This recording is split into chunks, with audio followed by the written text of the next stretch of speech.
terima kasih. Balik lagi di Special Talk Show membahas dilema perebutan hak asuh anak ya. Dan tadi terpotong dengan Ibu Elvi. Mungkin bisa lanjutin dulu, Bu. Iya, terima kasih Kak.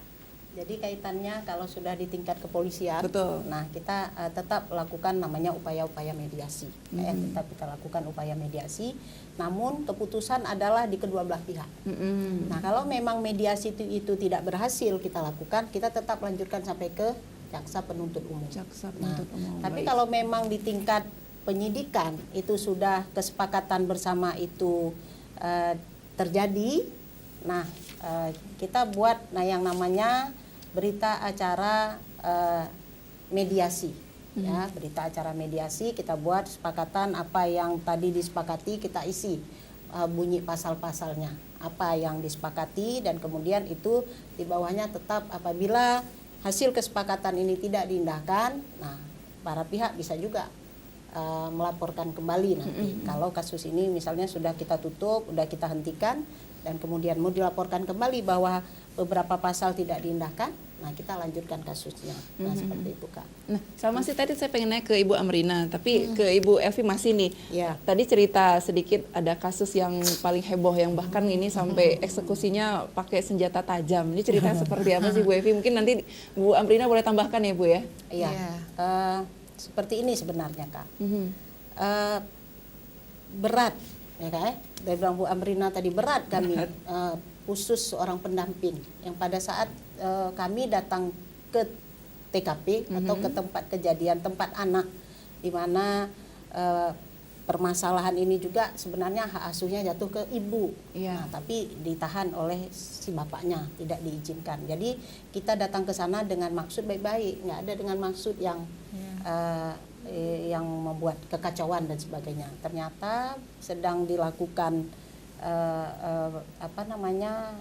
mediasi dan sedang dilakukan oleh pengacara kita sama pendamping kita di dalam rumahnya. Ternyata tiba-tiba anak itu diambil oleh ibu, dan tiba-tiba datanglah orang di dalam rumah itu, kebetulan adalah anaknya juga dengan membawa parang. Nah kemudian awas kalian nanti kubunuh kalian satu-satu. Itu anaknya berapa umurnya? 23 tahun. 23 kalau saya nggak tahun. salah. Nah kemudian merusaklah mobil yang dibawa oleh korban pada saat itu, dan kemudian kita lanjut kembali pulang. Nah kembali. Nah disitulah sebenarnya berat hal-hal seperti itu yang kita lakukan di lapangan. Nah seperti itu Kak. Jadi nyawa juga taruhannya ya Bu ya? Bukan lagi Kak, saya seperti itu. Jadi ada hal-hal memang sebenarnya pada saat kita melakukan itu, nah kita bukan bermaksud tidak melapor polsek pada saat itu, karena kita ingin mau datang ke sana secara kekeluargaan, bukan untuk mengambil paksa dan sebagainya, enggak. Kita mau bujuk baik-baik. Ternyata dari hasil itu terjadilah hal-hal yang tidak kita inginkan, mengancam dan sebagainya. Itulah ancaman kita berat Kak. Itu kasus yang terberat ya saat ini? Kasus yang terberat yang pernah saya dampingi dengan bersama kawan-kawan P2TP2A, dengan pengacara dan dengan para legal atau pendamping yang lainnya, ini yang paling terberat. Tapi yang sebelumnya belum pernah terjadi hal seperti ini. Tapi akhirnya juga selesai dengan damai atau bagaimana? Enggak selesai dengan damai. Masih berlanjut. Kita lapor ke pihak Polresta Banda Aceh kaitannya dengan pengerusakan dan pengancaman dengan menggunakan senjata tajam. Lebih lebar lagi kasusnya ya? Iya, lebih parah lagi. Sehingga dia kan menggunakan parang mengancam orang, itu udah kena dengan undang-undang darurat Kak. Pasal undang-undang nomor 51 tahun 2012 ya Kak, kalau saya nggak salah, undang-undang darurat. Nah itu. Bu Amrina, melihat kejewaan anak, apakah juga terganggu dengan kasus eksekusi yang ini melibatkan sampai senjata tajam? Seperti apa kalau pandangan Ibu Amrina? Sangat, jangankan proses eksekusi sampai parang-parang harus bermain ya kan. Pada saat keputusan berpisah saja antara orang tua itu sudah sangat mengganggu psikologis anak. Dan kita kan sebenarnya ya sesuai dengan konvensi hak anak itu ada 31 hak dasar anak ya, yang kemudian harus mendapatkan perhatian bersama. Salah satunya adalah anak tetap berhak mendapatkan kasih sayang walaupun orang tuanya itu telah berpisah, ya kan? Itu kan amanah ya, amanah konstitusi. Tapi dalam prakteknya kenapa itu terjadi? Yang pertama misalnya ketika orang tua memilih untuk mengakhiri perkawinannya, kebanyakan ini para pihak tidak mengikuti proses persidangan secara sempurna, sehingga tiba-tiba sudah ada putusan gitu ya, sudah danahnya jatuh pada ibunya. Si bapaknya merasa tidak tahu padahal dia nggak pernah mau datang, ya kan? Dia tidak bisa menerima keputusan itu. Satu lagi, dia sudah tahu ya, tahu paham benar, tapi memang itikadnya tidak baik, itikadnya tidak baik. Dan kadangkala juga kami menemukan sebenarnya kedua belah pihak ini belum selesai. Mereka berdua sebenarnya juga ada keinginan tidak untuk mengakhiri perkawinan, tapi karena egonya yang sangat tinggi dan kemudian tidak ada pihak-pihak yang bisa menurunkan. Baik, sebentar Bu, kita angkat telepon Bu ya. Halo, Assalamualaikum. Waalaikumsalam warahmatullahi wabarakatuh. Dengan siapa Bapak? Dengan Pak Rudi. Pak Rudi. Pak Rudi apa kabar? Puasanya lancar Pak? Oke, mungkin bisa dibesarkan suaranya sedikit ya Pak Rudi. Ini Pak Rudi ingin bertanya kepada narasumber yang mana nih Pak Rudi? Silakan pertanyaannya. Itu dari pihak kepolisian itu Ibu apa tuh? Bu Evi. Bu Evi ya, benar. Apa kabar Bu? Alhamdulillah kabar baik Pak. Ya, alhamdulillah. Begini Bu, ini masalah ini memang di mana-mana saya lihat dan saya dengar itu sering terjadi, terutama masalah kerebutan anak. Kan saya sendiri saya alami itu. Masalah sekarang saya hadapi sekarang ini, keluarga istri ikut campur, terlalu ikut campur untuk melarang saya ambil anak. Itu malah sering terjadi. Saya sering pulang ke rumah untuk melihat anak, bahwa bahkan mau bawa anak jalan-jalan, tapi keluarganya selalu melarang.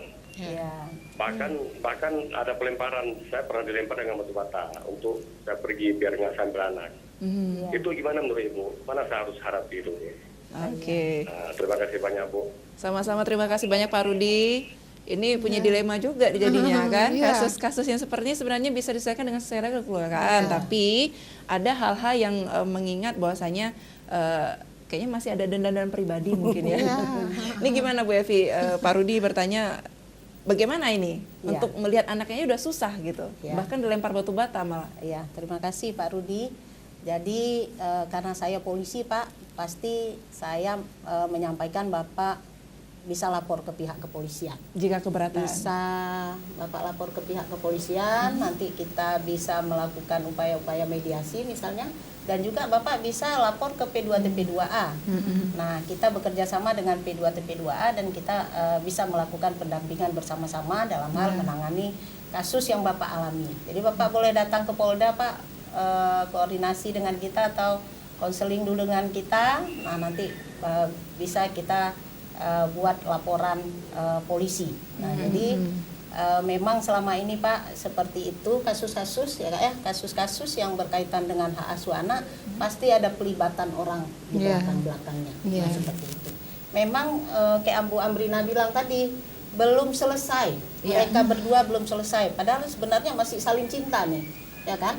Tapi karena tidak ada mungkin orang yang memberikan pandangan-pandangan yang baik, jadi sehingga kedua belah pihak ini memutuskan untuk bercerai. Padahal di antara kedua mereka ini masih saling cinta, masih saling sayang. Nah, tapi tidak ada media atau orang yang memfasilitasi untuk mereka bisa baik kembali. Iya, bisa rujuk kembali. Keegoisannya yang pastinya ya. Jadi Pak Rudi, saran Ibu Elvi bahwasanya kalau memang Bapak keberatan ya dengan larangan dari keluarga si mantan istrinya untuk bertemu anak Bapak, silakan melakukan konseling dulu terlebih dahulu ya Ibu ya, atau bisa langsung datang ke Polda untuk membuat laporan ya. Bu Amrina, maaf tadi terputus. Ini kita melihat masih dalam posisi psikologinya si anak, melihat situasi yang seperti itu, seperti apa nih Bu? Pada beberapa kasus yang kami tangani malah itu dampak psikologis yang dirasakan oleh anak itu luar biasa, sampai anak kehilangan haknya untuk bersekolah ya, karena pada saat sekolah misalnya sudah ada larangan agar tidak dikunjungi di waktu si anak sedang bersekolah. Para pihak ini misalnya katakanlah ibunya yang tidak memegang hak datang ke sekolah untuk menjumpai si anak. Nanti datang bapaknya berebut-rebutan gitu kan, sampai si anak mendapatkan reviktimisasi, ya, pengulangan kekerasan. Tadi yang satu belum selesai, ditambah lagi yang orang sebelumnya tidak begitu banyak yang tahu, kemudian ini menjadi persoalan umum, ya. Itu bertambah, ya. Pada kasus yang lain juga anak misalnya kami pernah temukan itu mengalami gangguan kesehatan. Gangguan kesehatan, tidak bisa makan, mengalami penurunan berat badan, ya. Dan yang paling mengerikan adalah anak mengalami gangguan kejiwaan, depresi berat, pernah harus masuk rumah sakit jiwa, bukan hanya lagi penanganan oleh psikolog, tapi juga membutuhkan obat-obat yang diberikan oleh psikiater. Jadi makanya tadi kita bilang perkawinan seperti Bu Ros bilang, perkawinan boleh berakhir, tapi jangan sampai kepentingan terbaik buat anak untuk bisa hidup, tumbuh dan berkembang, kemudian mendapatkan perlindungan khusus, ya, termasuk ketika orang tuanya berpisah itu, cobalah kemudian dengan arif bisa kita pertimbangkan, ya. Azasnya cuma satu, ayah dan ibu maupun keluarga besar, karena di pengalaman kami juga nenek sendiri juga pernah sangat bersikukuh, ya, untuk kemudian mendapatkan hak asuh terhadap cucunya, padahal pengadilan sudah memutuskan itu adalah hak ibunya. Kemudian terjadi gontok-gontokan itu di kantor kita, lari-lari, sampai akhirnya kita harus mengatakan bahwa nenek kalau begini terus kita akan membuat pengaduan, ya. Akan ada tindak pidana lain yang kemudian muncul karena perebutan hak asuh anak itu tadi. Iya. Nah, kalau kebijakannya sendiri nih Bu, kita melihat program Dinas Pemberdayaan Perempuan dan Perlindungan Anak Aceh ini terkait perlindungan anak seperti apa? Ya. Yang pertama tentunya Dinas Pemberdayaan Perempuan harus menurunkan, ya, sejumlah regulasi nasional, misalnya Undang-Undang Perlindungan Anak dalam regulasi lokal, sehingga adalah namanya Kanun Perlindungan Anak, Kanun nomor 8 tahun 2011. Itu sebagian besar isinya adalah bicara soal perwalian, ya. Yang kedua, setelah kanun itu ada, yang paling penting adalah pada dataran implementasi. Semua orang harus paham apa isi dari aturan itu, ya kan? Tapi ternyata kalau kita lihat kondisinya pada hari ini sedikit sekali masyarakat yang paham dengan regulasi ini, sehingga komitmen Dinas Pemberdayaan Perempuan dan Perlindungan Anak sampai pada hari ini tidak pernah bisa berhenti untuk melakukan yang namanya komunikasi, informasi dan edukasi kepada masyarakat, memberikan pencerahan baik dari sisi aspek regulasinya, dari sisi hukum agamanya, ya kan, kita orang yang beragama, orang yang beradab gitu, ya, orang Islam, orang Aceh dengan karakter keacehan dan keislamannya, nilai-nilai ini harus dipelihara, karena kalau anak ini hancur, ya kan, maka hancurlah kehidupan generasi berikutnya. Masa depannya juga terganggu. Ya, dan satu lagi kebijakan khusus tadi, ketika sudah kita pada upaya preventifnya sudah kita lakukan, tapi ternyata juga sampai hari ini ternyata kasus ini semakin banyak, ya kan, maka kita tentu pada upaya represif kan, memberikan penanganan, maka adalah P2TP2A. P2TP2A menerima pengaduan, tadi Bapak yang tadi boleh datang ke kami untuk kemudian kita konsultasi dulu, kita lakukan pendekatan-pendekatan secara kekeluargaan, dan kalau bisa jangan masuk lagi ke ranah hukum, karena itu adalah ketika bicara keadilan yang sesungguhnya tidak ada di hadapan hukum menurut kita, tapi keadilan para pihak, keadilan para korban, keadilan buat anak-anak itu yang kemudian harus jauh lebih diperjuangkan.